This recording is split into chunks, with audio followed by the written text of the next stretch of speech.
Hello and welcome to Grumpy Gamers. You're here with me, Pete, and alongside me this week I have Ben. Hello. And Eddie. Hello. Nice, you've brought the energy, Eddie. I like that, considering you're probably going to pass out in about 55 minutes. Yeah, it takes about an hour and a half for the sleeping pill to kick in. We've been chatting shit for 25 minutes, so yeah, let's just say the feature's gonna be pretty cool. This is, we haven't timed this particularly well. we chatting shit for a good 25 minutes, so okay. We have been. But we're on the clock now, boys, so we've got to do this fast. Let's get rolling, baby. Yes, indeed. So, I mean, first thing we should mention, Ben, is your new YouTube video.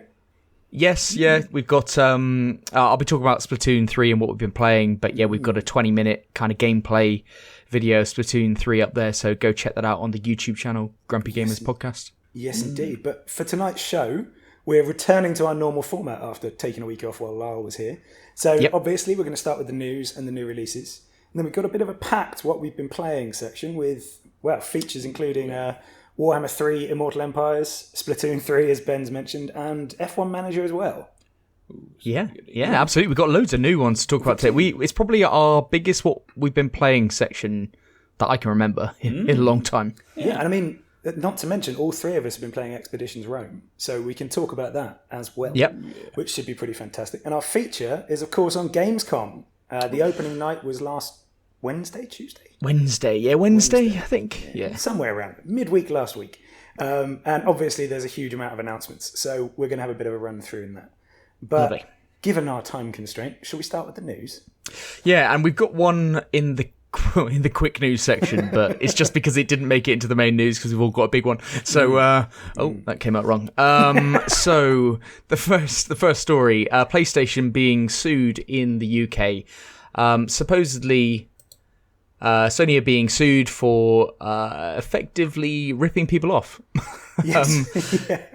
Yeah, I mean, it's all to do with the 30% kind of commission they take on digital games, and the crux of it is there's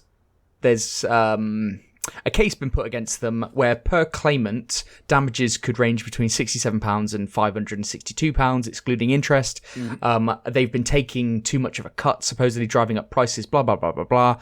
I don't think it really means anything. I think it's just probably an annoyance on Sony's radar, but this made the news. It made Sky News, actually. Yeah.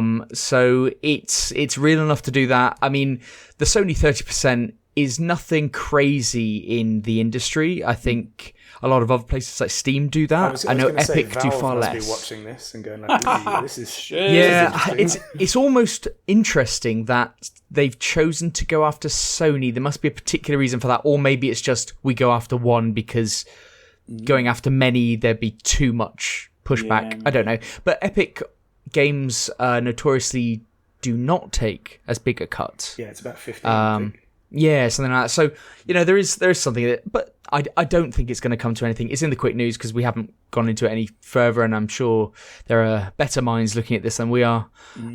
Trust me, we all knew that because we could hear you click to the other tab and scroll down. I just realised. I realised when I was talking about this, I was like, I haven't read this story. So yeah, we encourage no one else to bother reading it either. But no, it made the news. That's it did. It could be a big deal. It won't be. Yeah, and thus ends the quick news. I'll go first. Embracer Group buys Lord of the Rings. Of course, this. In a press release, Embracer discussed its process of buying Middle-earth Enterprises. The sleeping bill's kicking in.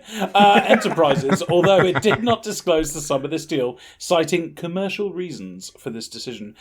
This deal would mean that Embracer will own the rights to motion pictures, video games, board games, merchandising, theme parks, and stage productions. Stage productions? How many stage productions are done of Lord of the Rings? Now hundreds, hopefully. Really? Hopefully. No. Oh yeah, I can't wait to watch my next, musical of Lord of the Rings. I once saw The Hobbit. Oh my god, so did I. Didn't I? think I went in school. Did you do it in school?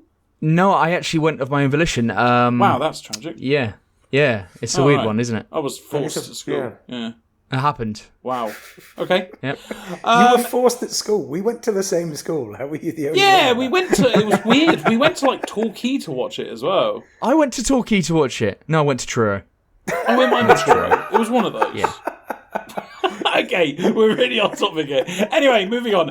On this, Embracer said this deal will open up opportunities to explore additional movies based on iconic characters such as Gandalf, Aragorn, Gollum, Galadriel. Is that her name? Galadriel. Her name? His name? Her name.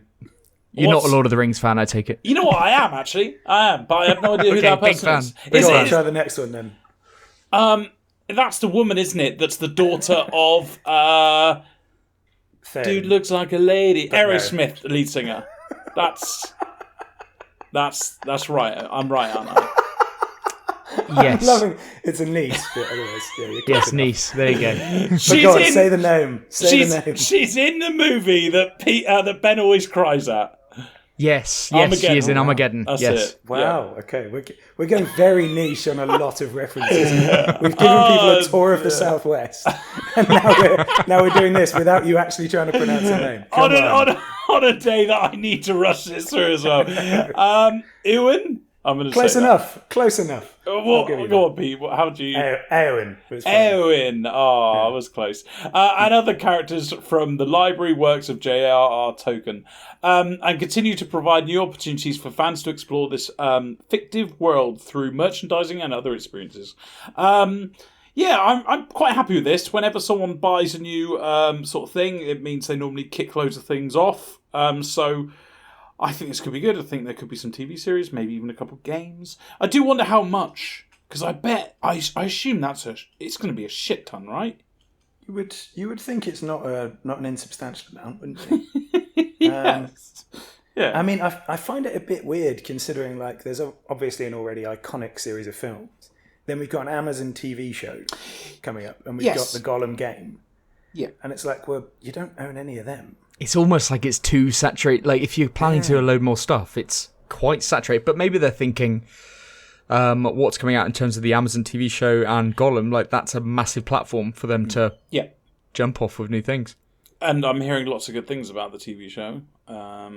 So far, most of the critics and stuff seem to be pretty keen on it, don't they? Yeah, and it's apparently the most expensive ever made TV series. Yes. So by an absolute bloody mile as well. Yeah. Yeah. So yeah, got money. It could be good. Yeah, I'm excited for this anyway. Fair enough.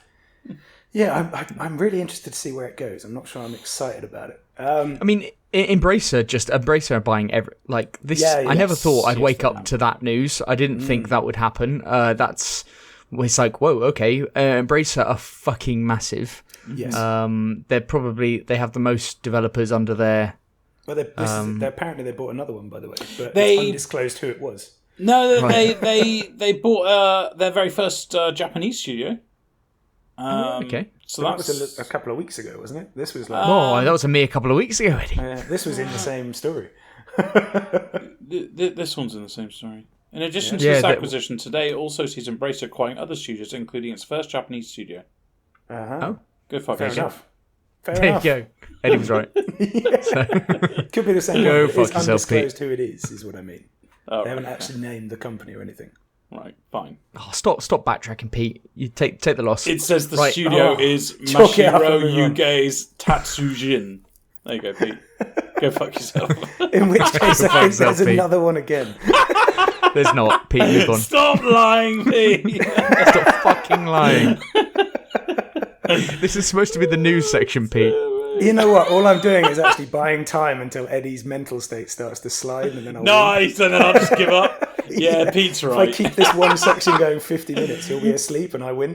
So, Pete's but right, anyway, no, it's definitely. also because I'm next up in the news. Yeah. With one that could have been super exciting, because news dropped, I think, this morning about EA potentially being bought by Amazon. Yeah. Which, I mean, it seemed really interesting. There seemed to be quite a buzz about it. And then there was an update in the early afternoon that was just, this is not going to happen today. And you're like, okay, well, right, fair enough. Yeah. But so a lot of this apparently came through CNBC in the US and USA Today, stating that Amazon were going to formally announce an offer for EA. And obviously EA have been subject to a bunch of different takeover rumours lately, mostly with people like Apple and Disney as well. So EA really seems to be the way into the gaming market for a bunch of people, at least in theory. And all they actually had to say about themselves, EA, was we don't comment on rumours and speculation, which useful, yeah. But yeah, when the update came through on CNBC, it was literally just, no, this isn't happening, at least not now. So the actual quote we got was, I've talked to some people who would actually know if there was something going on, and they said there's nothing. These were people who would be involved and who in fact were involved when our parent company was talking to Electronic Arts. EA has definitely been out there in the past a bit, considering what it might do. You might imagine Amazon have some interest, but no, it's not happening today from what I'm hearing, unless the people who had previously been involved are no longer involved. So this did send their EA's stock price soaring, though, at the time. Nice. So it at least did something useful for them. So is this an almost news story? Massively so, yes. But the reason I wanted to make sure everyone got it is please go and look up the CNBC segment on this, because the two presenters clearly know basically nothing about the gaming industry and proceed to sort of oddly flirt with each other to make it feel less awkward. Oh, Okay. The main guy refers to it as a Swedish meatball update when talking about the original source, which was from Sweden. Right. What? That is... Yeah, he's an interesting bloke. Just honestly, it's like 4 minutes long. Go watch it. It's worth watching just for the presentation style, if nothing else. It does seem like EA being bought is a potential. I'm interested to know what happens when they lose that FIFA kind of licensing. Like, how does that really affect EA? Because FIFA's just absolutely monstrous to them. Yes, yeah. Are people still going to buy that football game when it's not called FIFA? I assume they are. But until it has realistic competition, I assume they are. Yeah. Well, I suppose, you could argue that the Championship Manager and Football Manager days, Ben, let's be honest, we moved over to Football... Oh, well, I moved over to Football Manager. Yes, yeah, absolutely. Instantly, yeah. Yeah, and it didn't matter. As long as the game was the game. It was the game itself, yeah. I know. I just don't know what the common kind of gamer who may not be keeping up the news, suddenly the thing's not called FIFA anymore, and then something else might be called FIFA, and exactly. they buy that thing instead. I don't want to be mean, but I bet a lot of FIFA players are your casual gamers who aren't, who literally, it's their only game they buy, and they... You know, I know a lot of FIFA players who take the week off and just buy it, and that's their only game that they have a console for. So, yes, I don't think they would keep up with the news, and they don't... A lot of people won't know that this has moved across and it's no longer FIFA and whatnot. So, yeah, I think that's a fair assumption. Yeah. Well, we'll see. We'll watch the space on that one, but it is... I bet they want to get acquired before that becomes a question, though. Yeah, and, you could... One of the big boys could come in, but I do think it's interesting that Amazon are involved, because Amazon, out of all these other, when you got Disney and people like that, Amazon seemed to be one of the more credible ones in terms of the gaming understanding. Already, yeah, exactly. They've had some success, especially with their MMO. So yeah, I mean, see what happens. Yes, indeed. But it's not happening today. No, it's not happening today. But it might happen by Wednesday when this comes out. So yeah. Right. Okay, the big story then. So that was... we've tried to cover kind of 2 weeks in one here, but this is the big story from this last week, that PlayStation, Sony, are increasing the price of the PlayStation 5 in most territories other than North America. So the price in the UK has gone up £30, and in the rest of Europe it's gone up by 50 euros. So previously it was... The main PS5 was £450. Now it's £480. Just for context. Elsewhere around the world, Japan, China, Australia, Mexico, Canada, they also get the price rise, but the US didn't. This bit, that's something for us to discuss. But the quote as to why this has happened is that it's due to high global inflation rates, as well as adverse currency trends impacting consumers and creating pressures on many industries. The follow-up to this is that Nintendo and Microsoft have both responded by saying that they are not going to be increasing prices at this time. So, that's what happened. The backlash on this was how you'd imagine on social media, and it was almost like someone had killed a child live on air or something. It was very. I thought it was. Yeah, it was quite intense. I thought. The general view is that it's money grabbing. It's awful. They're reporting record profits, etc. They haven't put the price up in North America, so that kind of says, well, you're looking after that market that you consider the most important, but the other markets where you think you can do what you want, you have done. And obviously, it's not nice to see a price increase at all. But the PlayStation, in my mind, is one of those items that it just costs a lot of money. Like, once you're up in that kind of luxury item kind of bracket, these are like things that you buy if you have the money available. It's not food, it's not shelter or anything. It's a luxury item. And the price of it was £450. If you'd asked me how much is a PlayStation, I wouldn't have known. I'd just go, it's 500 quid, I don't know. So it's already up. I wouldn't have known what it was. It's kind of arbitrary what the price was and what it's moved to. The whole thing is like PlayStation are the bad guys, Microsoft are the good guys for not putting the price up. And I just think people are weird about this. Like, it's business. Both companies are trying to make the most profit in the long term that they can. PlayStation have decided that because of the cost of materials and everything like that, they've put the price up in line with inflation or just under inflation. And Microsoft haven't, because they are trying to balance it at the other end and maybe get profit in a different way. You know, people might turn to their console as a result, by perception or what have you. So it's just a different way of approaching things. Sony thinks they need to raise the price, and I don't. And one of the things that comes up in my head is inflation is at like 10%, guys, isn't it? Yeah. Yes. Yeah. Exactly. Yeah. This is a below inflation rise. Yeah. Technically speaking, don't want to be that guy. The PlayStation is cheaper this year after the price rise than it was last year in relation to all other goods on the market. Yeah. That's right, isn't it? Like, it's risen by less than inflation. Now, like, it's a tough one. Now, PlayStation obviously trying to protect their margin. Prices have gone up on the cost of sales, and they've put the price up on the item. I mean, we saw it with the Meta Quest, didn't we? So what do you guys think? I think it's a weird one. First off, I always find it interesting how keen you are to defend businesses, Ben. I know. Yes, he always is, and it's obviously because he's got his own business, so he is. Yeah, I've noticed that. When Kirk sent that message during the week going, "Can you believe they've done this?" and Ben immediately, before I even had a chance to message back. Yeah, but the shareholder, you have to look after shareholders' interests and all that kind of stuff. Shareholders, not the gamers. The way that they're trying to make money, so they're preserving that line in long term. They think this is the best way of doing it. Now, I'm not saying it's a good thing. Doubling down doesn't help. It's all good. I don't want to spend more. I wouldn't want to spend more money. I don't want it to cost more money. But I'm just saying there is a rationale. Yeah, it's true. Yeah, but there is a rationale behind it, and I just think people go crazy over this, and it's a one-time thing. I'll be honest. I truly imagine that the main reason something like this is happening is they've had to renegotiate a chip contract. I'm sure. Microsoft and Nintendo don't, so they don't have to change anything for now. Well, that's the thing. Great point. I imagine because we've seen that. Like that. Yeah, we've seen that Nintendo stockpiled, stock, so and parts and everything. Maybe that is a reason. Exactly. I would think it's something like that's going to have an impact. Now, it doesn't affect me because I look at it and go, "It's too expensive. Fuck that." Yes, anyway. exactly. So, absolutely, yeah. And the thing is, how much of an impact is it really going to have to be? They can't meet the demand anyway. So if they were going to raise price, now was the perfect time to do so. Because the people who are still desperately wanting one are going to get it when it becomes available, regardless of 30 quid.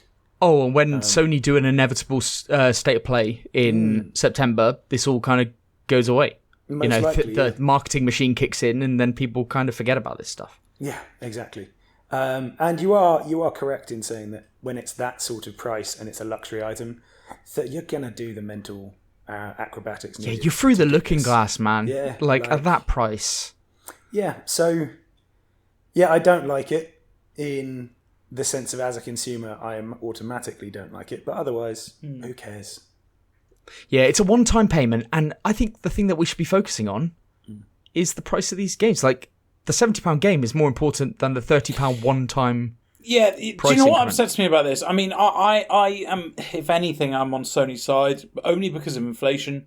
I think it's really shitty that they didn't raise their prices in North America. I really don't like that at all.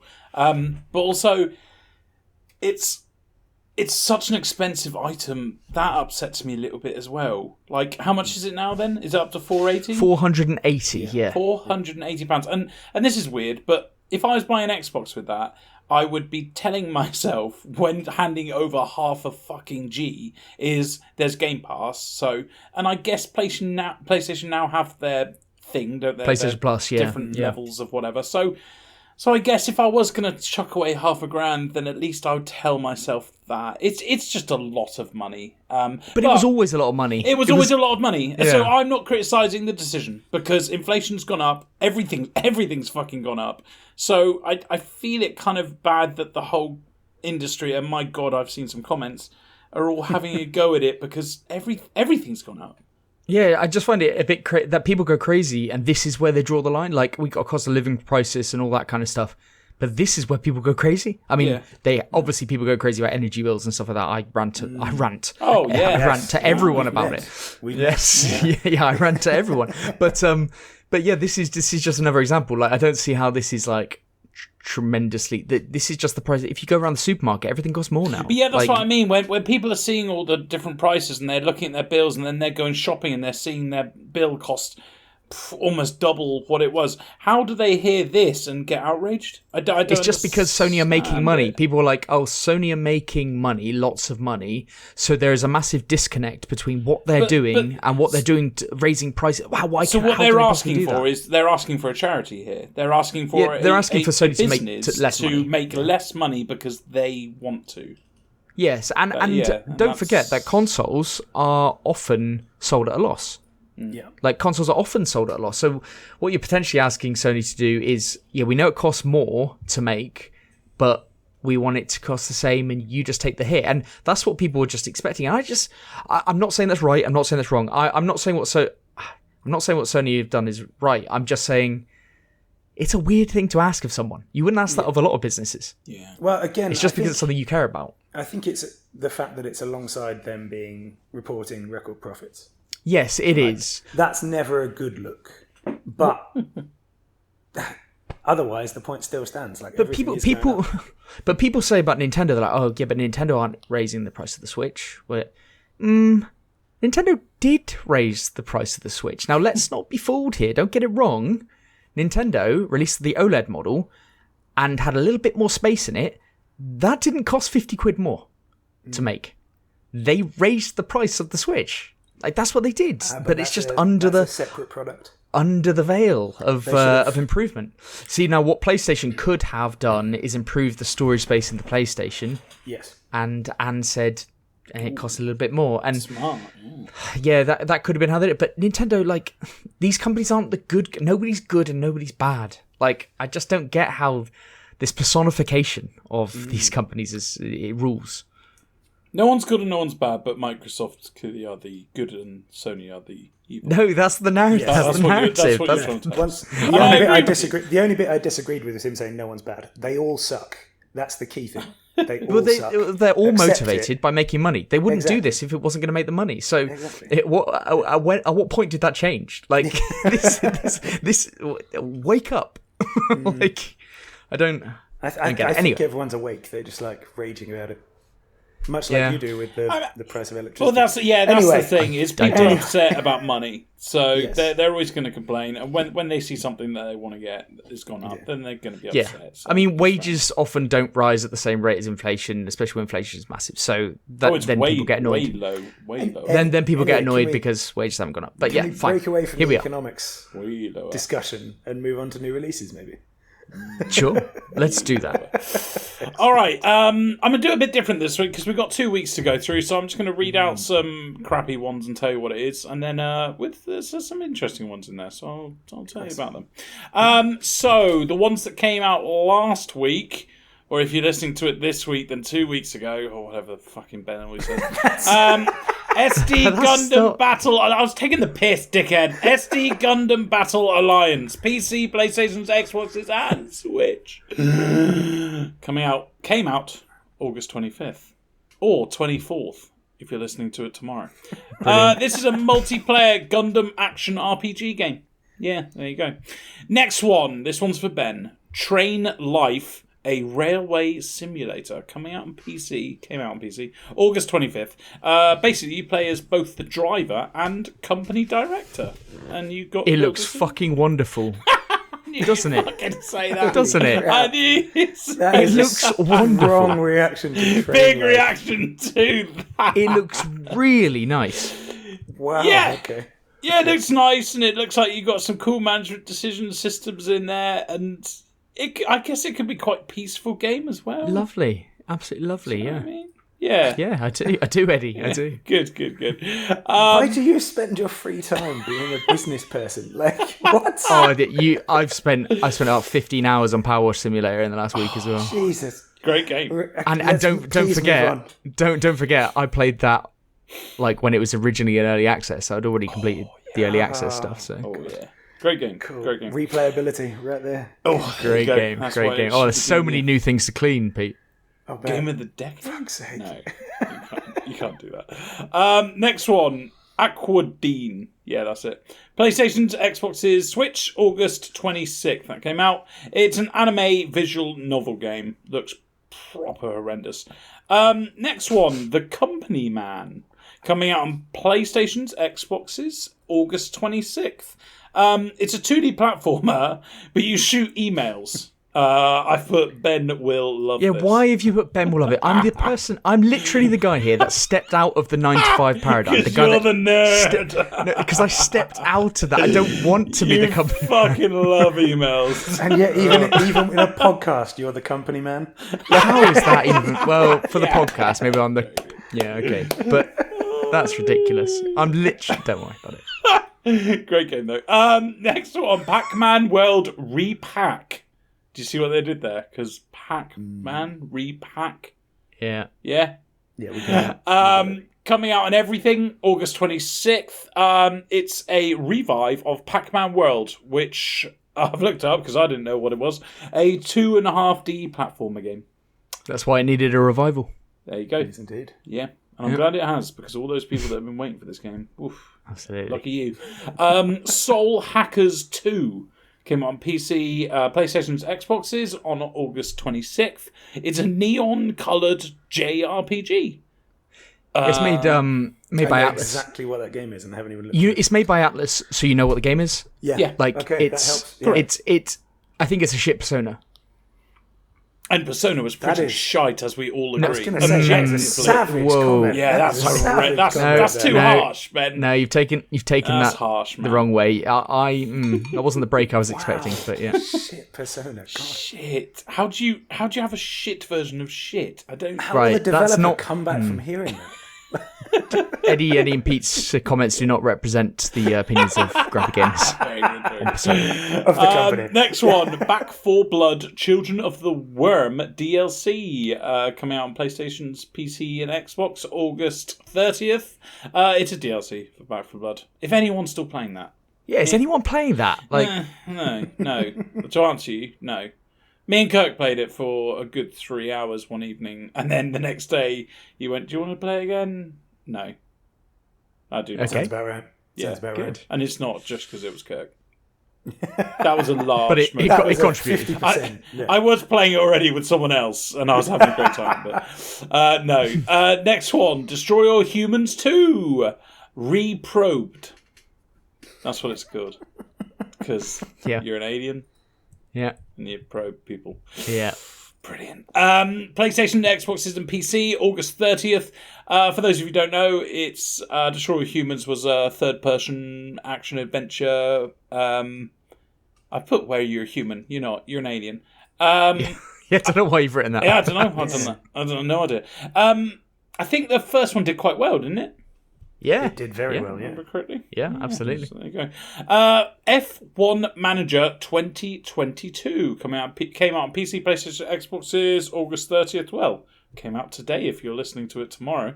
No, that's not. Yesterday, If you listen to it. Released, yeah. Jesus. I know, god damn it! He just says whatever he wants. Eddie, I was making it worse. So Came out a year ago if you listen to this in 2 years. That was going to be my next one, Ben. Fuck you. This looks great. I'm not going to talk about it because Ben has it on his new releases, so on his what we've been playing. So I'm really looking forward to hearing about that because this looks great to me. Next one, ORX. I'm going to call it that and not Oryx. Nice. Oryx. I'm happy with ORX. Yeah. Came out on PC August 30th. Tower Defense card. What the fuck have I written there? No, I was waiting for What the fuck? I'm guessing Builder. Builder. Oh, it's Builder. Oh, it's going to be Builder. It's going to be Builder. Yeah. Sorry, me with my fat fingers have obviously tried typing too quickly there. It's a tower defense card builder game with like an 80s art style. It actually looks quite interesting. If you like tower defense and all card games, I'm going to say, I'd look this up. ORX. Next one, Teenage Mutant Ninja Turtles Cowabunga Collection. You see what they did there? I do. Fucking hell, some of these people need a pay rise. I'll tell you that much. Came out on PlayStation's August 30th. I think it's on everything, actually. Oh, is it? Oh. I think it's on everything, yeah. All right, well, there you go. It only said those, but... Yeah. Well, someone should have changed that, shouldn't they? It's on everything. Yeah. Yeah, if you knew that, Ben, you could have updated the notes mid-season. Yeah. But... I didn't read it. No, I didn't read it. Nah. Couldn't even look at it, did you? Nope. Okay, it features 13 Teenage Mutant Ninja Turtles video games, which, until the latest one, nobody gave a fuck about. So no, that's not, these look really good, and the attention to detail on this game is outstanding. Like the love and care that they've put in to making these games again, like improving them, taking out like the sprite kind of flashing and all that type of, all the options seem amazing, and they've got strategy guides for every single like level and every game. It's real. Like if you've got nostalgia for these games, like they've put a lot of love and care into making this collection. Nostalgia being the big word there. Yes. Because if you don't have that, then do not go near. Oh yeah, if you don't have that, no. If you don't have that, no. But if you have nostalgia, they've really put some good time into this. Yeah, excellent. Okay. Next one, Tinykin, coming out on PC, PlayStation's, Xbox's, Switch, August 30th, is a 3D platformer. It's got an interesting hand-drawn art style. It doesn't look too bad. I've put Kurt ? Because we were expecting Kurt to turn up, but with half an hour to go, he obviously told us he was too busy.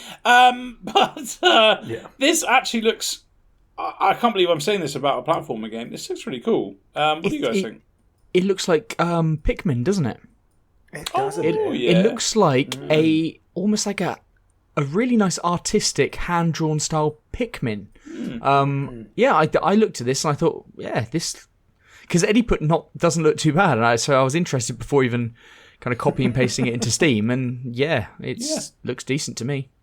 Yeah, I mean, I will never play this, but I can see why people would. Yes, that's unfortunately that's how I feel is I thought this looks way better than the fucking game of the year last year, whatever that was. Yes, It Takes Two. Yes, yeah. My God, so much better. So much better. And this is not even a bookmark for me on this year's game of the year. But anyway, that was all last week. I think if I was going to pick one, it's going to be F1 Manager 2022, but let's wait for Ben to talk about that later. This week's new releases, let's start with Scathe, coming out on PC, August 31st. Scathe is an intense, blood-soaked first-person shooter where quick reflexes are the key to surviving the bullet hell labyrinth that stands between you and your ascension. It's like a really intense, evil-looking first-person shooter. It looks way too chaotic for me, but I know that a lot of people like similar games to this. What do you guys think about this one? It's just Doom. It's Doom, yes, isn't it? Yes, I didn't want to say it because Doom always comes up in these conversations. Yeah, it's literally This Doom. looks so Doom, though. Oh, for fuck's sake. Someone Doom. likes Doom and remade Doom. There you go. Pure Doom. Scathe. Pure Done. Doom, baby. Like, if you like Doom, I think you might like Scathe. Doom.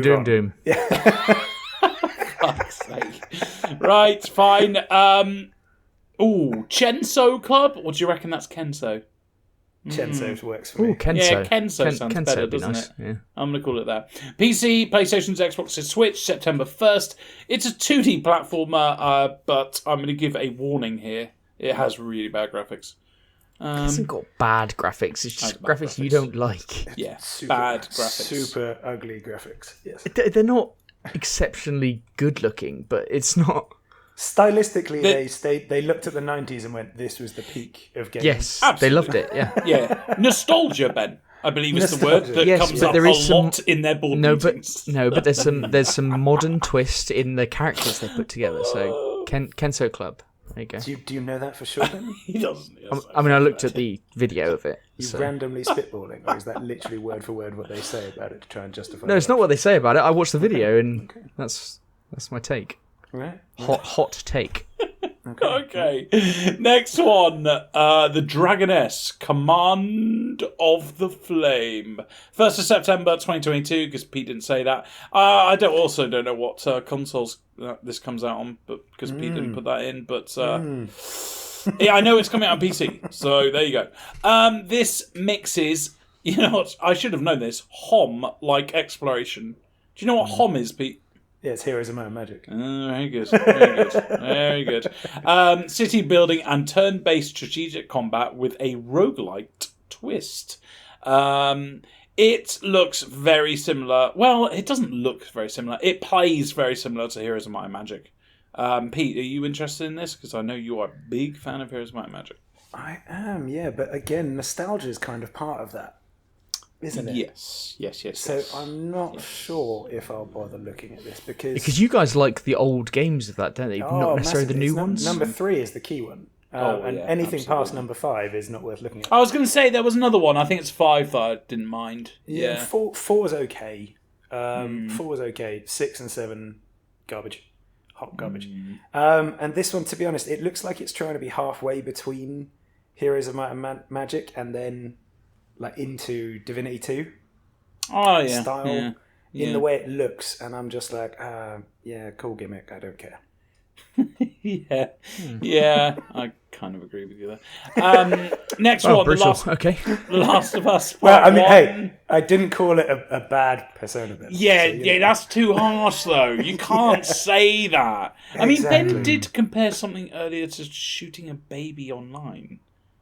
A child. I just said it was people reacted like I couldn't think of anything on the spot. I didn't have that written down. Like, that was just off the cuff. So it was bad. Will know this is bad. It was not a good take. Yeah. Oh god. Anyway, I would say shooting a baby in the face is probably the same level as a bad. You're building it up like it wasn't shooting a baby in the face. You're encouraging shooting babies in the face. It's weird. That's not the official line of the Grumpy Gamers. Next one. The Last of Us Part 1 coming out on PC and PlayStation 5, September 2nd. Is it coming out on PlayStation 4? No, I don't think so. No, I thought it was just on the new console, yeah. Okay, good. Yeah. As another way to make a USP of some kind for this obvious money grab. Yes. Yes, absolutely. It's a remake of The Last of Us, if anyone wants to know. How much are they charging for this? 70 quid. £70, yeah. It does contain the DLC. But it doesn't contain the original multiplayer, so... Yes. If you would like to buy this and you don't have a PlayStation 5, then all you need to do is give out £550. Absolute bargain for a game Absolute bargain! And can play on your PS4. That's the same price as my car! As I said, it's Last of Us is in the PS Plus. Yes. To be fair though, Eddie, that £550 is technically cheaper than it would have been last year. Yes, technically is. Fucking technically bargain. is. I'll tell you what, Sony should put a huge sale and then obviously with a star and then explaining why it's a sale. Cheaper relative to other items. Honestly, after that news as well, I wouldn't be surprised if Naughty Dog turned around and say, actually it's 75 guys, sorry, inflation. Yeah, inflation increase. No, 10%, 77, done. Let's just round that up to 8 and call it a day. Right, next one, Lego Brawls coming out on PlayStation's, Xboxes and Switch, September 2nd. This is a Lego 2.5D fighting game. I quite like it. It looks quite fun, and you can customise your fighter. Anything to say on that one? It's basically Smash Brothers, isn't it? Like they are Smash Brothers. There's a hell of a lot. So Multiverses has come out, and that's doing really well. And then you're getting Lego Brawls. Everyone's following the Smash Brothers kind of trend, aren't they? Mm. Yeah. Well, you know, I don't know if this costs. I assume that this costs money. I don't know. I know Multiverses is free to play, so I'm interested to see whether this costs money because People would just be playing that, wouldn't they? Well, Lego has a huge following, doesn't it? All the Lego games. It does have a massive following. And the movies as well. Yeah. Yes, exactly. A lot of nostalgia attached to it. A lot of nostalgia, guys. Lot of nostalgia. That's what they're banking on, the nostalgia. Nostalgia. I didn't see this last one, so I haven't got any notes on this one. Circus Electrique, coming out on PC, PlayStations, Xboxes, and Switch, September 6th. Did one of you guys... Oh, hang on. I have looked it up, and why haven't I put notes on this? Because I fucking love the looks of this one. I am glad you say that. Yeah, have you seen that? You know what? I've definitely put notes. Have you, one of you, deleted my notes? Not intentionally, if it hasn't. Oh, don't worry. Deleted I know. I would be chuckling under my breath if I had. I know why. It's because I've put it on the game underneath, and I have no idea what the game underneath is. So let me say, it's a part story-driven RPG, part tactics, part circus management, and completely enthralling, all with a steampunk twist. This game, and you guys probably haven't looked at it because I've actually put the notes on the wrong fucking game. This game looks really good. It looks really unique, the way it's done. There's loads of cool mechanics. It has Darkest Dungeon kind of combat. I think this could be a really good game. Have you guys looked at it? I actually did. Obviously, when I first put it on the list, I have a quick look at all of them, just to get a sense. And this one is really interesting. The Mad Circus vibes is one I can definitely work with. And I quite like the UI as well, which is an odd thing to say. Yes, obviously, absolutely. It's something to look at, but I think it looks really interesting. Be very tempted by this one. Steampunk is always a good genre to go with. How cool is the UI? Honestly, I completely agree with you. It's kind of like, I don't know how to describe it. It's like kind of steampunk with like hand-drawn, kind of handwritten... Yeah, that's it. It's like handwritten notes alongside steampunk gauges, valves, that sort of stuff.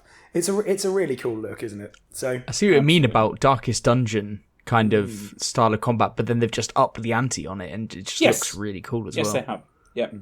Yeah, I really think this is going to be a good game. Okay, moving on to a game I haven't looked at until Pete started talking about that last game. It's JoJo's Bizarre Adventure All-Star Battle R, coming out on PC September 1st.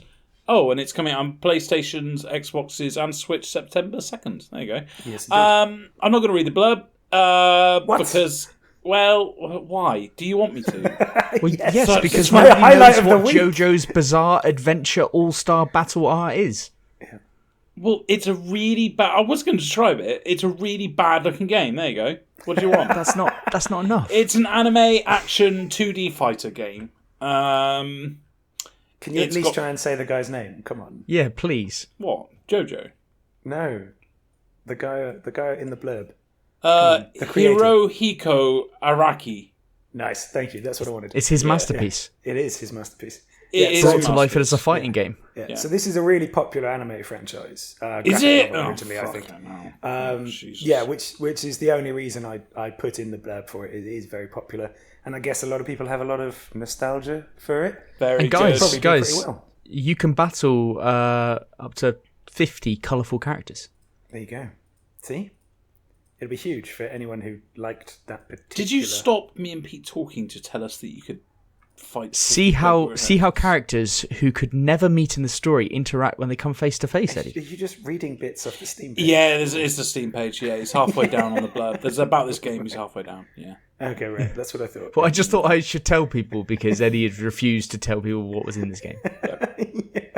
Make a better game, and I'll talk about it. Next one, Biomutant, coming out on PlayStation's, Xboxes, September 6th. It's a console release, so there you go. Ben, did you play It's just the Biomutant? new consoles, isn't it? It's just the new consoles. No, I never played this because it didn't review particularly well, so couldn't be asked. Yeah, fair enough. And last one, Disney Dreamlight Valley, coming out on PC, PlayStation's, Xboxes, and Switch, September. That's September when you have a lot of sex. 6th. Explore a world filled with the magic of Disney. I shouldn't really talk about sex before talking about Disney, should I? No, rewind. I apologise. Next one and last one, Disney Dreamlight Valley, coming out on PC, PlayStation, and Xbox and Switch, September 6th. There you go. No sex Good cover. involved. Explore a world filled with the magic of Disney as you discover rich stories and build the perfect neighbourhood alongside Disney and Pixar heroes and villains in the new life sim adventure game. Welcome to Disney Dreamlight Valley. where there's lots of sex. This is a relaxing adventure Disney game. It's not for me, but I'll be honest, it actually looks really nice. I bet a lot of people will actually enjoy this. What do you guys think? I think it looks wonderful. Oh, fucking hell, Ben. That's a bit much. That's a bit much. I think it looks genuinely lovely. I saw the name and went, this is not for me. Why do you think it looks lovely? Because it looks really nice graphically. It just looks like you're having a nice time. It looks like it's a good life sim. I saw a bit of farming and stuff. You got alongside Woody from Toy Story. Yeah, fucking hell, I'm all in. Great. I'm getting a lot of... not having a sex timber. But yes, no. I am getting a lot of the Sims vibes. Are you, Ben, like Sims with Disney? Is that what you're thinking? Absolutely. Yeah, absolutely. It looks wonderful. Yeah. Okay. That is, I think Ben's gone too far. It's almost like a good Persona. That's the way I see that game. Right. That's it's just above average Persona. My game of this week is got to be Circus Electrique. I think that can be quite a good game. Excellent choice. Yeah. Thank you. Looks good. Thank you. Looks good. So we're on to what we've been playing, and I think you should definitely lead us off, Ben. Yeah. As we said earlier, I played Splatoon 3. So this weekend there was a Splatfest, which is the Splatfest. I still find the phrasing awkward, but yeah. But it's the periodic thing that they do where they set up teams. You choose a side, and then you battle out over the weekend to, just in various matches or whatever, see what side wins. So it's like they choose weird things. Like back in the day, it was like you choose between ketchup and mayo. Like, what's your favourite? And then this will be like rock, paper, scissors. You choose one of the teams, that type of stuff. But basically, it was just a way for them to demo the game for a day. So on Saturday, it was just open for everyone to play just the Turf War, so just the 4-on-4 non-ranked Turf War game. But it was great to play it. So I played for about 3 hours. I did make that YouTube video, so you can check out the gameplay on there that I'm talking about. But it felt really good. It felt it felt faster than the last game, and they have made what seems to be quite a few improvements. So the lobby system that they've incorporated before you enter a match, like you've got a little practice area. You can meet with your friends. You can get together in a team a lot more easily than you previously could. So that's excellent. The new weapons seem good. I played on a couple of new maps. That was excellent. Nice. The main thing, the gameplay is just fun. It's just really fun. Like, you're just having a good time when you're playing. I mean, as I said, you can watch some of this gameplay and you get, it is a competitive shooter. So it's Nintendo's competitive shooter, and some people are fucking amazing at these games. And there's Splatoon, like World Championship events. I was going to say, is there like, some sort of esports with this? Yeah, there's massive esports with this. Like, it's really popular. It's all on Nintendo's YouTube page, like, all the time. So yeah, it's really big, and it worked really well. So the actual games, I only had a couple of disconnects. They were so smooth. The graphics look sharper, look better, looked very good on the OLED and handheld. I put it on my monitor and I was really, really impressed. Thought it looked great. The music is just kicks like the last games as well. Fantastic. It's going to have the single player on top of this. It's going to have all the ranked modes. You're going to get 12 maps at launch. Content for this will be heavy from day one. It's got new weapons in it. And I used the Splatana. Didn't have massive success with it, but the normal kind of assault rifle type guns are much better for me. But yeah, it's more Splatoon. But to me, this didn't feel like a DLC. This felt like a new game, and the overworld section, like the like town area, looks vastly bigger, looks vastly improved. On this Splatfest, there were occasionally where you were against all three teams. So all three teams battling out of the map to cover the most turf. Excellent, like new modes and stuff like that. This is gonna be a real example of Nintendo doing things right. I have no doubt about it that this game. It's amazing that this game is going to cost the same as Mario Strikers. That's what I'm saying. Like, here we go again. It's worlds apart. Like this is. They did a really, really good job with Splatoon 2. This is going to be excellent. It's content heavy. I think the improvements they've made couldn't have been DLC or anything like that. And you're going to get a single player experience as well. So I am really, really looking forward to this. It's on the 9th of September it comes out. I'm going to be playing a lot of this. I'll bet. And I suppose it's one of those things as well. They don't need to reinvent the wheel, do they? Like, it's a successful franchise. That's it. And it's been bloody brilliant so far. So as long as it lives up to doing that.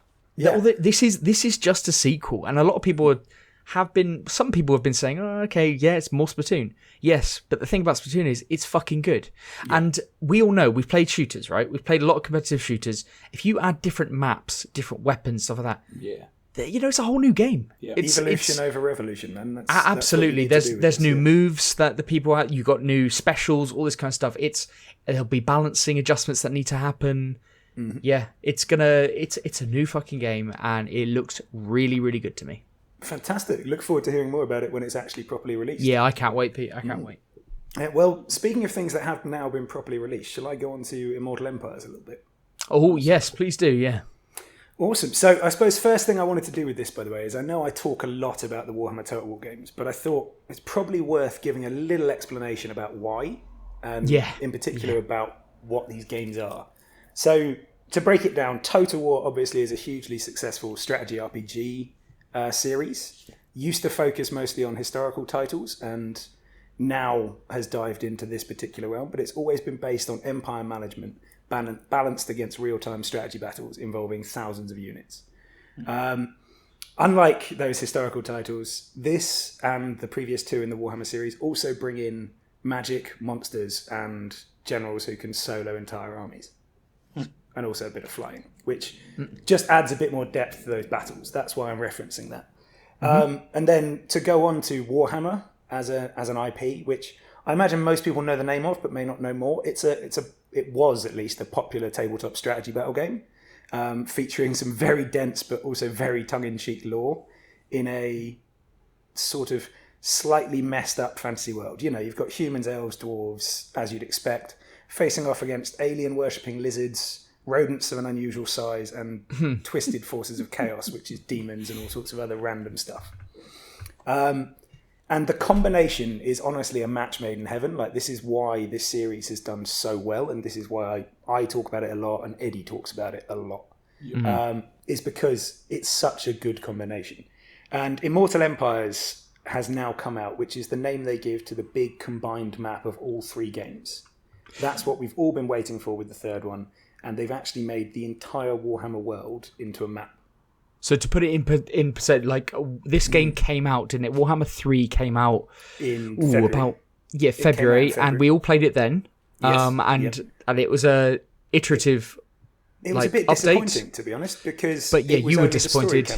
Yes. So the story campaign wasn't very good. Yeah. Yes, and they did this with the second one as well. But while I didn't like the story campaign in 2 either, there was only a month before the large map came out, and the story campaign wasn't quite as annoying. It was still annoying, but not to this degree. So is this DLC, Pete, or is this? Do you have to? How do you get this? If you've got Warhammer 3, how do you get this? So the only way to have it is to have all 3 games on the same platform. So, for instance, Eddie can't access it at the moment because he has 1 and 2 on Steam and 3 on Game Pass. I believe they're trying to do something to rectify that, but it's a little while away.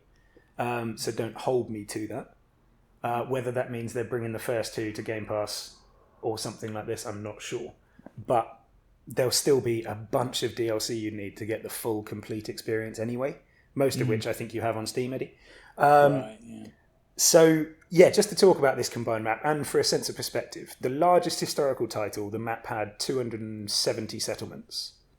This one has almost 600. The largest historical title had about 100 factions. This one's got about 300. It's huge. Like, it is absolutely massive. And it's only in beta, technically, at the moment still. They're very careful to say that. And, oh my God, does it show. Not in terms of bugs or game-breaking things, at least not for me so far. There have been some complaints about graphical fidelity on the map. But I haven't noticed this. What I have noticed is that the balancing is absolutely mad. Like, oh my God, it's mad. If you wanted to play as humans or dwarves, you're going to have a really bad time. Oh. Like a really bad time. And I've played a few different campaigns to get a sense of this. But it's actually kind of a glorious mess because you have no idea what's going to happen except that the main human and main dwarf kingdoms are going to get tanked. And basically all the good guys at the moment are just getting tanked. Now that makes sense because the races that got a big update were the evil ones. And it does mean there's been some really interesting, really messy situations. So, for instance, one of the vampire counts, Ben, the ones you'd probably be interested in most, who are obviously the undead faction in the game, there's basically now a way to complete the entire game with only zombies. You don't need any better unit than bog standard zombies. Because there's a way to make it so that you can functionally heal them forever, which just means your enemy is just unable to do anything about it. So I wanted to be a vampire on Warhammer 3, but those heroes weren't available when I was playing. Yeah, because they came from Warhammer 1.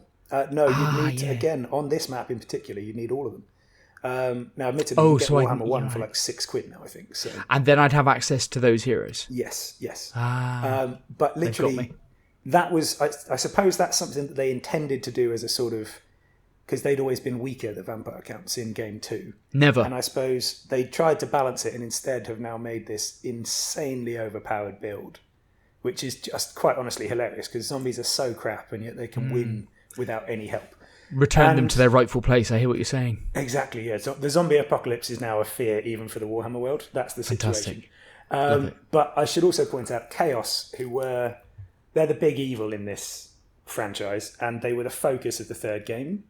And at the moment, they are by far and away the most fun to play. Like, they've made it so much better to play as them, it's beyond belief. Which is really good. It's just a shame that it's come at the expense of all the good guys who are now pretty much trash in comparison, for now.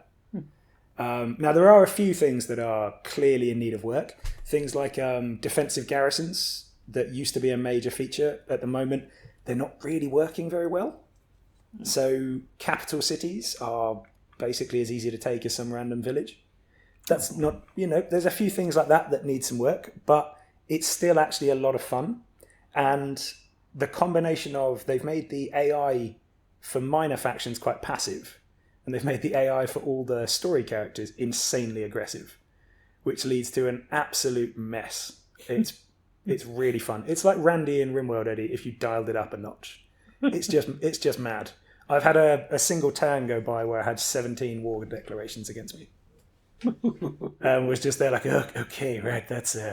Some of them barely even met me. They're like halfway across the world, and you're like, I think this might be more effort than you're possibly suggesting, guys, to kill me. But to be fair, I had that in Three Kingdoms a lot, and then you wouldn't notice for 30 rounds, and then all of a sudden a huge stack of people just came onto your land. And you're like, you travelled half of China just to...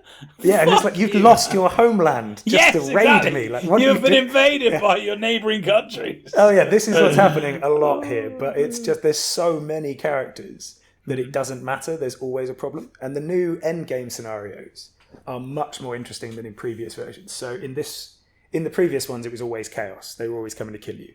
In this one, it can be pretty much any faction. I think they've got 7 or 8 of them so far, including the vampires, the dwarves, the wood elves. All of them can be involved in the endgame challenge. And you don't know which one you're going to get unless you specifically pick it before the game starts. So that's added a new thing to it. But I would just say, if you're playing it at the moment for a finished and complete game, it's not that, but it is a hell of a lot of fun, and it's only going to get better over time. And this really is what we were waiting for when it was released in February. This is the bit we all wanted. So Pete, are you going to be playing this? I mean, Warhammer is almost your forever game if you want. Total War is my forever game, and this is by far and away the best of them. Yeah, so far. Now, I want to say yes, Ben, and actually I should say one more thing about this, by the way, which is also a big kudos to the modding community for this game, because there's already hundreds of the bastards out, and it's been less than a week. Wow. It's and updated, ready for this. It's insane how well they've done that. But as to my forever game, Ben, it's probably, but I have noticed that World of Warcraft Wrath of the Lich King is coming out on Classic next month. Oh, you phoned me up just to talk about this. Yeah, that's a serious problem for me, because that was amazing. and it's never going to come around again. Twice is already one more time than I expected. So, I think you're good.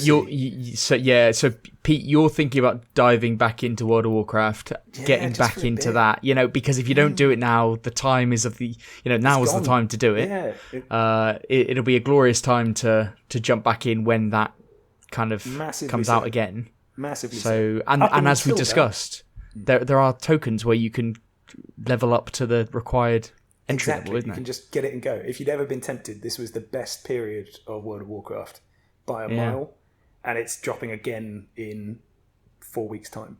But until those 4 weeks are up, I doubt I'm going to play anything other than this, really. Yeah. I'll be honest.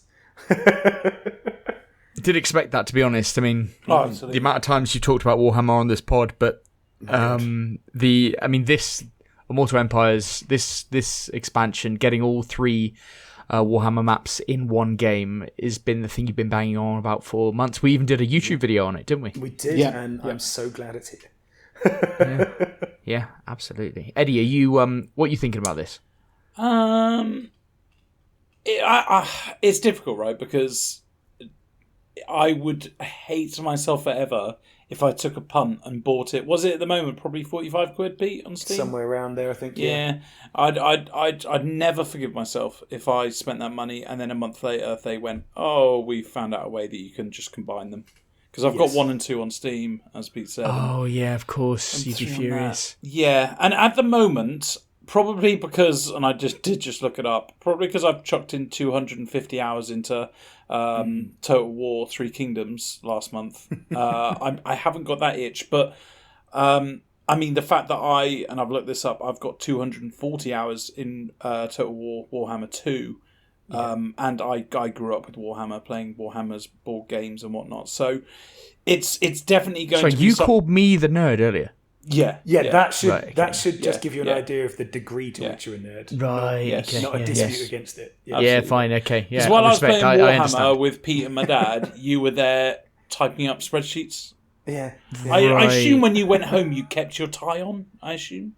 For a period, I'm sure. He switched to a casual cravat. Until dinner. You got to... Until dinner. Can't have it for dinner. Ben does own and wears often a cravat. So. Yeah, I do wear cravats. Yeah, well, what's wrong with that? What's wrong with that? I look magnificent. All, that is strong self-love. I'm impressed. Magnificent. Anyway, I think it's definitely going to be something I'd chuck at least 250 hours into, but I cannot warrant that price. You know what's really upset me is the other day it said on Steam, huge Warhammer franchise discount, and then it had Warhammer 3 as the poster, and it said up to 75% off Warhammer games, 10% off that one. Fuck you. Fuck you. It went, if you want to buy 2 or 3, no, it went, if you want to buy 1 and 2 together, it's 75 and 90% off. Yeah. No, I've already got that. You probably get more off as standard on CD keys. But this is the thing, though, absolutely. is it's kind of... They did that sale, Eddie, with all the little DLC as well, because there's something like 90 characters that come from all the DLC. And I've got a few of them. I'll admit, I've got a few of them. They did that simply because anyone who bought 3, they're like, well, now you can get the whole thing if you buy the rest for cheap, as opposed to what most people have done, which is I've already bought all that, I want the new one for cheap. No. You're not getting that. So, and I mean, the thing is, I would honestly say for someone like you, wait for Christmas, and if it's not been done by then, there'll be a Christmas sale. Yeah, I think I'm really glad that you've said that the balancing's a bit off at the moment, because that really puts me off games. So yeah, it's actually mad. It's mad. Yeah, I think I'm going to wait till a good deal, and plus I can't. If I bought it now, Pete, me and you would talk about it on what we've been playing every week for the next 10 weeks, and Ben will be livid. Furious. That's kind of why I want it, but furious. Yeah, absolutely. Yeah. We'd have to have meetings every Sunday. wouldn't we? At the moment, they're about monthly, but you'd have to, Ben's going to hate in. next week. We've gone from a really good what we've been playing this week. Next week, you're going to be playing that again, Pete. And I've gone back to Bannerlord, so Ben's going to be furious. No. I know. Ben, did you see it going up? I'll jump into a Stellaris playthrough just to feel. Fuck it, I'll go to RimWorld. Why not? There we go. Love it. You guys. Do all the classics. Look forward to a content-rich episode next week, guys. Oh boy, there better be some news, I tell you that. Oh, should we get Kirk on just so we can talk about Rocket League? Very good. Very good. Anyway, we should probably move on to a different game. Yes. So I've been playing F1 Manager. Yes. Tell us more. I shall. So, as Eddie said in his new releases, it comes out on the 31st, which is yesterday if you're listening to the podcast today. And as you'd expect, it's a management sim for Formula One where you're basically the team principal. Now, if you're like me and you've watched a lot of Drive to Survive over the pandemic period or beyond, then I think I was just kind of thrown into that F1 kind of narrative, and the team principals are just so important and cool, and they're just running the whole show, and this gives you that experience. So I've been looking forward to this game for quite a while, since I heard that it was kind of coming out. And you make all the calls, you make all the general calls, you make the car design calls, the car improvements, the driver contracts, the facilities improvements, the staff, everything you'd expect from a sports management sim. And then on the race weekend, you can manage everything. So to start off, graphically, it's very realistic. It's hyper attention to detail. It's incredible production value, and it's full F1 licenses. It's just very, very impressive. So the actual, so on Football Manager, where you'd have the match engine, Eddie, instead you're watching the race, and you can speed it up or whatever, and cool. It goes to almost the 2D stuff, like above the track. I was going to say, did you see the track, or do you see? Are you in the cockpit? Sorry, is it cockpit? In the cockpit. Is it cockpit? Because isn't that just a plane? I think that's in the cars as well. Yeah. Okay, good. Let's go with that cockpit. But yeah, you can change the camera angle, so you can be by the car, or you can be watching as if you're on TV. You can follow your driver 1 or driver 2. When key moments happen on the track, you can flip to that key moment where somebody spun out or crashed or whatever's happened or overtaken somebody, and it's just it's really good. And graphically, it looks fantastic. It looks almost real at times. Really, really good. That part of it is just fantastic, and it just adds to the overall kind of the immersion of it all. It's really, really excellent. So the actual gameplay, it's all very hands-on. The race weekends are actually, I'd say, more hands-on than a game of Football Manager. Okay. Football Manager, Eddie, you can just have it on the background. You can, once you know what's going on, you just let it go for the first half or whatever. And just, no, not this. You are there. You're changing everything. You're telling the drivers to do this, that, and the other. It's very, very involved. I don't know if either of you have ever come across Motorsport Manager. No. You ever come across that? So I have that on Switch, actually. I love the look of it, and this was like a year ago or something. An older Motorsport Manager game, and this is very, very similar. So anybody who's played Motorsport Manager or knows of it, it's very, very similar, but it's licensed and just a lot more detailed. Even down to the race day, what you're controlling is very, very similar to what you would on Motorsport Manager. The main gameplay outside of the race weekends is like Football Manager in terms of the menus, what you can kind of control. But because there are fewer F1 teams, fewer drivers, because you've got F1, F2, and F3 drivers, and it's just less. So it's not as detailed on that front as something like Football Manager, because there's all that stuff. But all the drivers have different stats and contracts, and staff have that as well. And you get development points as you do more in the races. You can actually upgrade your drivers as you go through, choosing what they get better at, which is quite good. But you design the cars and you design your updates on the cars through the season and manufacture new parts, and like you'll be really excited about that front wing that you've put together that should in theory make you the fastest on the track, like when it comes to when it actually gets built, designed, and then you can manufacture it and get it on one car, then you have to wait 3 more days to put it on the other car. It's just really, really good how they put it together. And you can see, like, it is quite complex in terms of the improvements. Like, it's basically as complex as you want it, because, like, it's got all the aerodynamics and all that kind of stuff, like the little improvements here and there, but you can just compare to other cars on the track. So you can see what's materially making a difference. Oh, it's taking me from the 13th best car in that one area to the 5th best car. Okay, I want to focus on my speed through corners and stuff like that. So you can design the parts based on that. There's loads of different ways that you can design it. Really, really excellent. But the main gameplay loop outside of that is the race weekend. And you're practicing, you have the qualifying, and you have the races. There aren't sprint races like there are in F1, so I expect that to come through in different iterations, but this is just the standard. But you go through your practices to get your driver kind of acclimatized and to tune the car, and it's all about you have to physically tune the car based on what the driver's feedback is and stuff like that, and move the sliders in the right areas, and hoping to get like an optimal thing for the weekend, which rarely ever happens.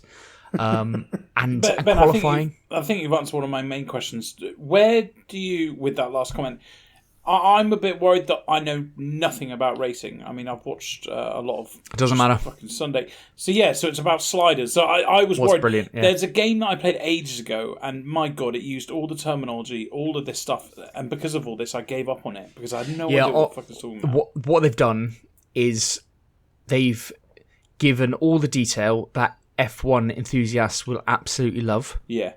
And they've given all the game mechanics for people like me, who are like, have a bit more than a passing interest in F1, but I like it, but I'm not balls deep. So they've got the game mechanics there so that you can handle everything.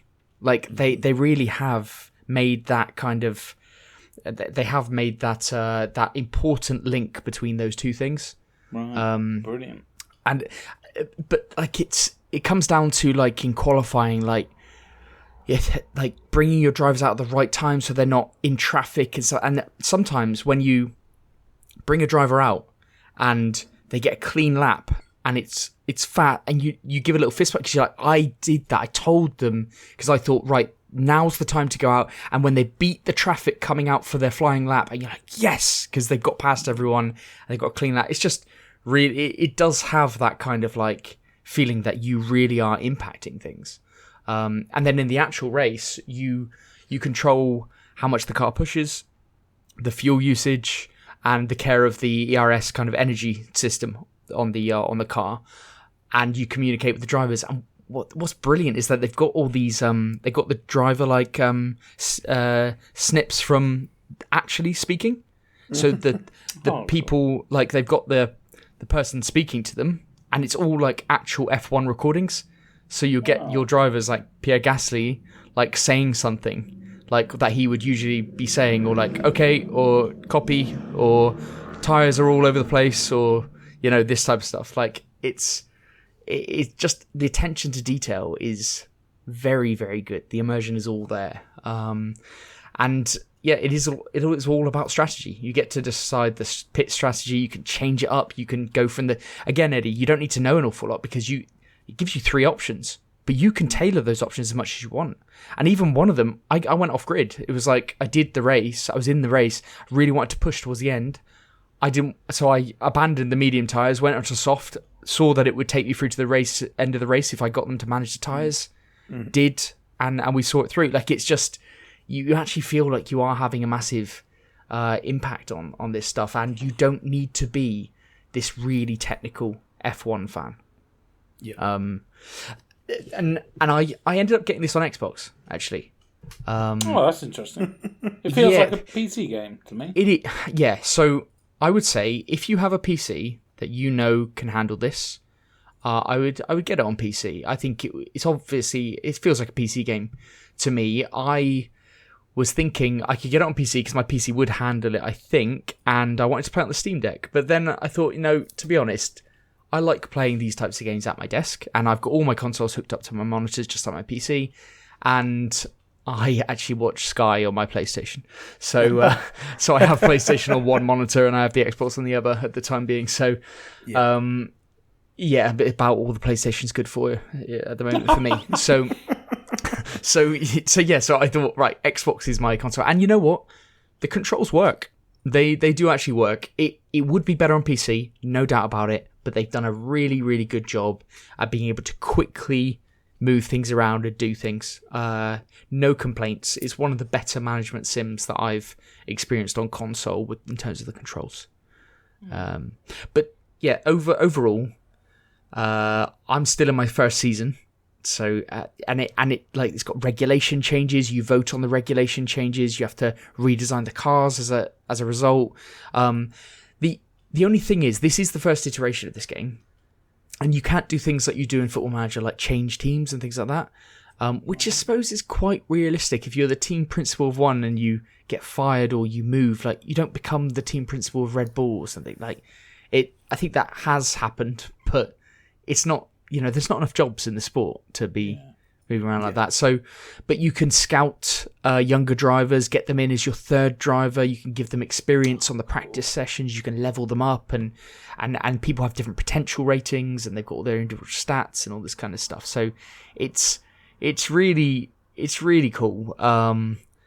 But if you have a passing interest in F1 and you enjoy sports management sims, that's the important thing, because I tried F1 2020 recently, and because I quite like F1, but I don't want to be racing around in a vroomy game. Like that's not that's not what I'm all about. You want to be backroom staff for the vroomy game? Absolutely, I want to be doing the spreadsheets. Yeah, spreadsheets. That's what I want to be doing, boy. So answering those emails, that's what I want to be doing. So that's what I've chosen to do, and yeah, as a starting iteration, I think this is really, really good. Mm-hmm. I don't know what the reviews are going to come out and say. I haven't looked on Metacritic or ever, but yeah, it's. I think it's going to come out, and I think it's going to get a decent score. I'll bet. Awesome. Very cool. I'm actually excited to play this game. Yeah, I do think, Eddie, that you would really like it. The reservation I have is that I don't think it has the longevity of something like Football Manager. Yeah, right. Because I do think the actual loop of the races, I'm not sure at what point that will diminish in like it just being very repetitive. Yeah. Like Football Manager, the best time for me is summer break and signing on my new squad. That's my most exciting time. I think it's the only time where I actually focus on the game. I think every other time. And in fact, I hate it when I've got a game that I'm really interested in and I've just come out of a season. Because then I go, I have to focus on this, but I'm really into my other game. So yeah. I know. And this is also not a game I'd say... What I've been doing is watching Netflix and having this on. So I've had I've got both sounds, but I've got one ear on the Netflix. I want to be doing something else while playing this game. But it does require quite a lot of attention. It's not necessarily a background game, but you can dual wield it. Okay. So yeah. Anyway, good game. Dual wield. I like that. Yeah. That's a good one. Yeah. All right, I'll go last. But I didn't know, Ben, you played this as well. But Pete, you've been playing this, and that's Expeditions Rome by Logic Artists, publisher THQ Nordic. This came out in January 2022, which is crazy because it feels like yesterday when this came out, but I guess I'm just old as shit. This is the third one in the series. I played the last one, Vikings Expeditions. I think I played it about 6 months ago, probably a little bit longer than that, and gave a little review. I think the other one's called Expeditions. I don't know. It's really older. It's Expedition something, isn't it? It's Expedition something. It's definitely that. But I think it came out in like 2003 or something, so fucking long time ago. But basically they're isometric RPGs, similar to Baldur's Gate in a way. I mean, that's what I said with the last one, so I've copied and pasted it over. I played Vikings, and there's a lot I liked about it, but there was a lot I was disappointed with. To sum up what I thought of that, I've dragged a quote that I said from the podcast, and I like the idea of this game. Just it wasn't executed very well. Yeah. This one, in my opinion, is done much better. They've kind of, it's almost like they've listened to a lot of the gripes that people had about the last games, and they've kind of acted on it, which is what every fucking game developer should do, but they often don't because they just see what makes money. But yeah, let's start with probably the biggest strength of the game, the voice acting. And your investment in the characters. I said with Expeditions Vikings, my biggest gripe, sorry to use that word again, was I didn't give a fuck about anyone I was in charge of. I didn't like anyone. Everyone was annoying, and it was just I would rather these people die. But this game, like, I don't know what it is. I think it's the atmosphere, the voice acting is superb, and it just makes you completely invested in your characters. It makes you really want to be the people you are. I normally get really upset when you can't customize your whole party, but in this game, I think it's because the voice acting, it just, and they're all a little bit different, which made me like really enjoy being them, and not complaining the fact that you can't customize all of them.